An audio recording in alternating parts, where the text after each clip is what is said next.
हिंदू धर्म नाम की कोई धर्म है ही नहीं। हिंदू धर्म केवल धोखा है। अधिकांश हिंदू तीर्थ स्थल पहले कभी बौद्ध मठ थे, उनको तोड़ करके हिंदू तीर्थ स्थल बनाए गए हैं। और इसीलिए अगर गड़ा मुर्दा उखाड़ने की बात होगी तो बात बहुत गहरी जाएगी। कि मुख्यमंत्री अगर योगी न होते, धार्मिक स्थान से वहां आए होते, तो शायद वो सवाल मैं न पूछता उनसे।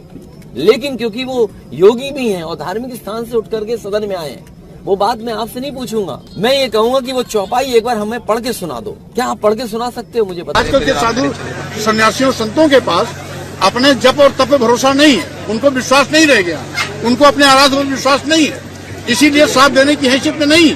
और इसीलिए अब वो आतंकवादी की भाषा बोल रहे हैं। कोई कहता सिर काटेंगे, कोई कहता जीभ काटेंगे, कोई कहता हाथ काटेंगे, कोई कहता नाक और कान काटेंगे। लगता है ये कसाई हो गए हैं, ये धर्मावलंबी नहीं बल्कि ये आतंकवादी हो गए, ये कसाई बन गए हैं। रामचरितमानस की चौपाइयों के उन हिस्सों को आप प्रबंधित नहीं करते, संशोधित नहीं कराते, तो जब भी समाजवादी पार्टी की सरकार आएगी मैं इस पर जरूर प्रतिबंध लगवाने का काम करूंगा। स्वाभाविक रूप से इस आपत्तिजनक चौपाइयों को, दोहों को उस रामायण से बाहर किया जाना चाहिए, अन्यथा तुलसीदास की इस रामायण को ही प्रतिबंधित कर देना चाहिए। मैं तो अपील करना चाहूंगा कि पूरे जो पिछड़े दलित हिंदू समाज के लोग हैं, आने वाला जो होलिका का दिन है उस दिन रामचरितमानस जैसे पुस्तकों का होलिका जलाया जाए। रामचरितमानस में जो लिखा हुआ है, जो पंक्तियां आपत्तिजनक हैं, हमारी सरकार से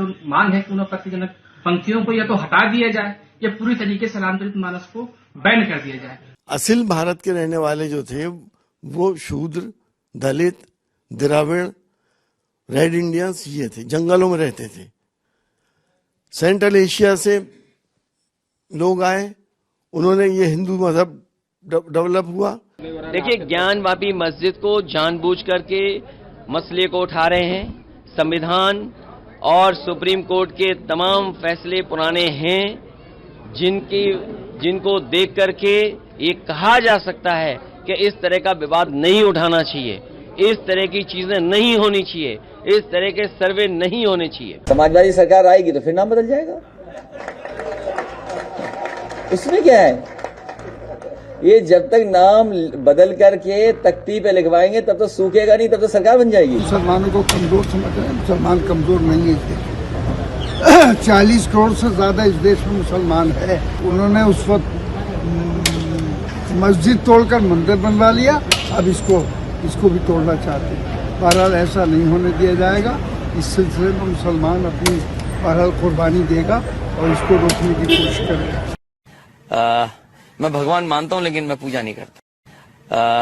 मैं भगवान मानता हूं लेकिन मैं पूजा नहीं करता। भगवान शंकर आदमी थे कि पत्थर थे? उनका तो वह हाड़ मांस का था कि पत्थर का था कि वो आज खोजा जा रहा है? अरे अगर वो भगवान शिव की मूर्ति के रूप में हो तब तो मैं भी मानता हूं कि वह भगवान शिव की मूर्ति है। आप शिव की बात करते हैं। जो है भगवान शिव का जहां जहां गिरा होगा उस जमाने में वो जो है मांस और हड्डी का रहा होगा, वहीं गल गया होगा कि पत्थर का रहा कि उसी तरह पड़ा होगा। मैं होली खुद मनाता नहीं और लोगों को मना करता हूँ कि होली हम लोगों का त्योहार नहीं है। ये होली लोग मनाते हैं, हम उससे दुखी हैं, इसलिए हम होली मनाने से लोगों को मना करते हैं और खुद हम मनाते नहीं होली।